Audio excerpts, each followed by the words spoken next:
Diascofoot, miroir du football de la diaspora congolaise.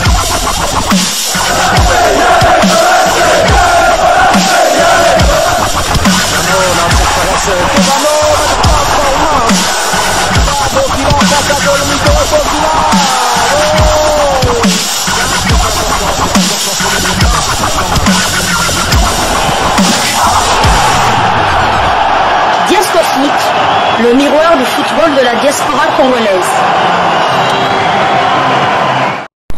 Vous êtes sur Diascofoot, le miroir du football de la diaspora congolaise. Diascofoot vous dit bonjour, tout le plaisir est pour nous de vous retrouver, mais surtout de savoir que vous êtes nombreux en train de suivre votre chaîne YouTube dédiée uniquement aux footballeurs de la diaspora congolaise.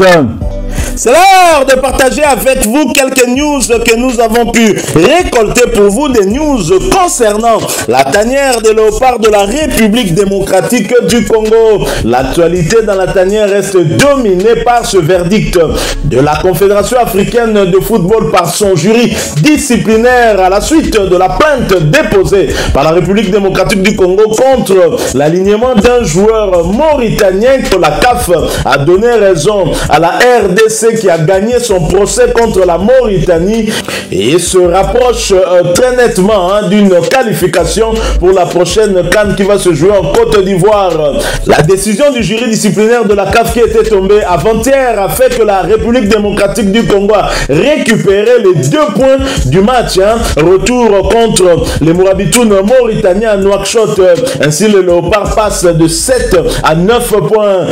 La Fédération congolaise de football association s'est activée en coulisses pour empocher les 2 points qui nous échappaient pour obtenir la victoire face aux Mourabitounes mauritaniens lors de ce match retour à Nouakchott. Rappelez-vous, le score final c'était 1 but partout. L'instance fêtière du football congolais avait déposé une réserve auprès de la Confédération africaine de football contestant notamment la qualification du joueur Kadim Diao qui aurait obtenu la nationalité mauritanienne sans respecter la procédure en la matière. Par ailleurs, la FECOFA avait aussi contesté le carton rouge injuste infligé à Cédric Bakambu par l'arbitre kamikaze tunisien Sadok Selmi. Mais la CAF n'avait pas donné à la République démocratique du Congo pour le cas Bakambu. Voilà pourquoi il a été suspendu lors du match de la 5e journée à Franceville contre les Panthères du Gabon. La sélection congolaise a donc empoché 2 points de plus qui leur ont permis de pouvoir récupérer la première place dans ce groupe I avec désormais 9 points, suivi de la Mauritanie 7 points ex aequo avec le Gabon 3e 7 points également, et le Soudan ferme la marche avec 6 points. Il faut rappeler que toutes les équipes dans notre groupe peuvent toujours se qualifier malgré ce verdict de la CAF. Et le sélectionneur manager des Léopards de la République démocratique du Congo n'est pas resté silencieux après le verdict du jury disciplinaire de la CAF.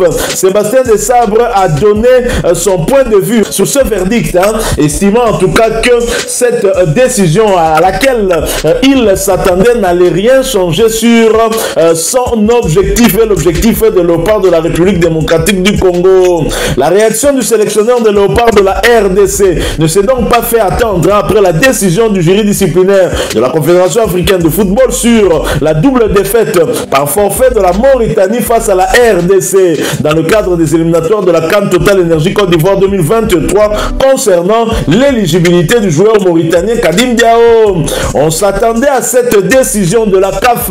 Ça ne change pas nos objectifs pour notre prochaine rencontre face au Soudan. Il nous faudra soit une victoire ou un nul pour nous qualifier. On reste concentré. On essaiera d'aborder ce match sans manquer d'humilité face à une équipe qui reste encore en course pour la qualification. On devra tout faire pour faire plaisir à nos fans après avoir passé du dernier au premier de notre groupe. Pour le technicien français qui affirme qu'il s'attendait à ce verdict, cette décision ne va rien changer en leur détermination à affronter la rencontre prochaine. Ce sera ici en République démocratique du Congo, soit à Kinshasa, soit à Lubumbashi face au crocodile du Nil soudanais. Rappelons que la République démocratique du Congo est, après ce verdict, passé de 7 à 9 points et est désormais à la tête du groupe I des éliminatoires de la Coupe d'Afrique Côte d'Ivoire 2023 et n'aura besoin que d'un match nul lors de la 6e et dernière journée face au Soudan au mois de septembre prochain à Kinshasa ou Lubumbashi pour se qualifier à la grande messe du football africain en gardant son destin en main.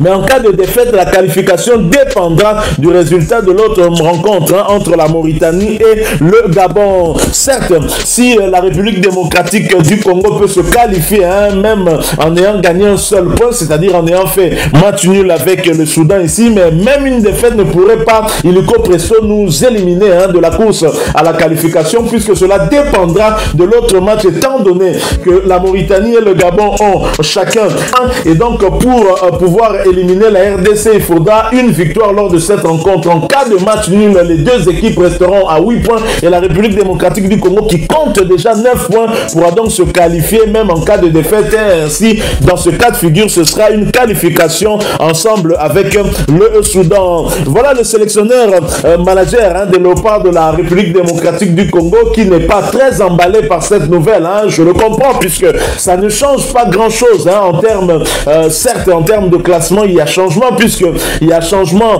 de position entre la Mauritanie et la RDC. La Mauritanie passe de la première à la deuxième place, alors que la RDC passe de la deuxième à la première place, mais ça ne change pas grand-chose étant donné que toutes les équipes peuvent se qualifier. Il faut donc rester concentré jusqu'à la fin. Ces éliminatoires dans le groupe I. Voilà pourquoi Sébastien Desabre essaye un tout petit peu de réveiller tout le monde, se dire que nous ne pouvons pas changer nos objectifs quant à cette dernière journée. L'objectif, c'est de battre le Soudan pour nous assurer une qualification et maintenir notre destin en main. Il faudra donc éviter toute défaite face aux Soudanais. Et si nous abordons ce match avec un complexe de supériorité après notre victoire à Franceville, nous risquons aussi d'être surpris par les Soudanais ici, un pays qui connaît une situation compliquée avec cette guerre qui sévit du côté de Khartoum. Et donc ces joueurs n'auront rien à perdre en venant ici en République démocratique du Congo. À nous de nous montrer beaucoup plus sérieux. J'aime bien cette approche de Sébastien Desabre qui,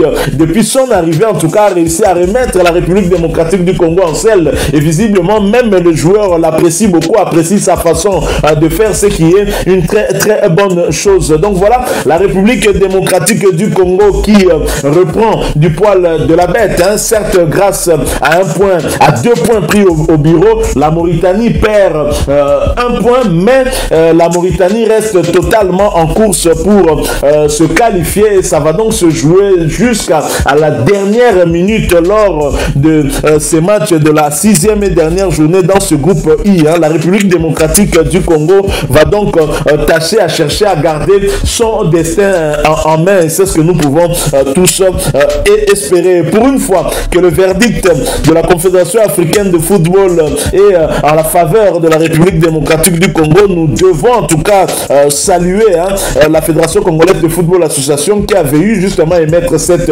réserve lors du match retour entre la Mauritanie et la République démocratique du Congo. Je rappelle qu'il s'agissait du comité sortant, comité Constant Omari qui avait démissionné, avait donc laissé la place à Donatien Chimanga qui assurait l'intérim avant que la Fédération internationale de football association ne vienne placer à la tête de cette fédération un comité de normalisation qu'on appelle CONOR. Et donc la République démocratique du Congo a gagné un procès comme dans les rares fois que la République démocratique du Congo peut avoir gain de cause. Nous saluons donc cette équipe sortant et nous les félicitons beaucoup. C'est la République qui gagne après tout cela, c'est une bonne chose. Je pense que ça augure d'un lendemain meilleur avec les nouveaux dirigeants de la fédération qui arriveront. Je pense que les choses pourront se faire cette fois de manière beaucoup plus ordonnée pour permettre à notre pays de retrouver la place qui est la sienne sur l'échiquier continental et pourquoi pas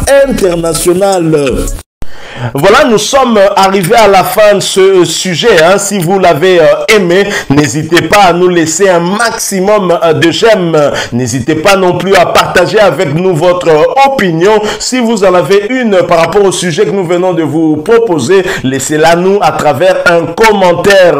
Abonnez-vous si vous êtes nouveau ou ancien, que vous ne vous êtes pas encore abonné sur cette chaîne Diasco Foot, parce que nous sommes le miroir du football de la diaspora congolaise. Et n'oubliez pas qu'en vous abonnant apparaîtra une petite cloche de notification. Cliquez dessus pour ne plus rien manquer des prochaines vidéos que nous allons vous proposer. Encore une fois, merci à vous, avec espoir de vous retrouver très bientôt avec un autre sujet d'actualité. En attendant, portez-vous bien et Diasco Foot vous dit au revoir.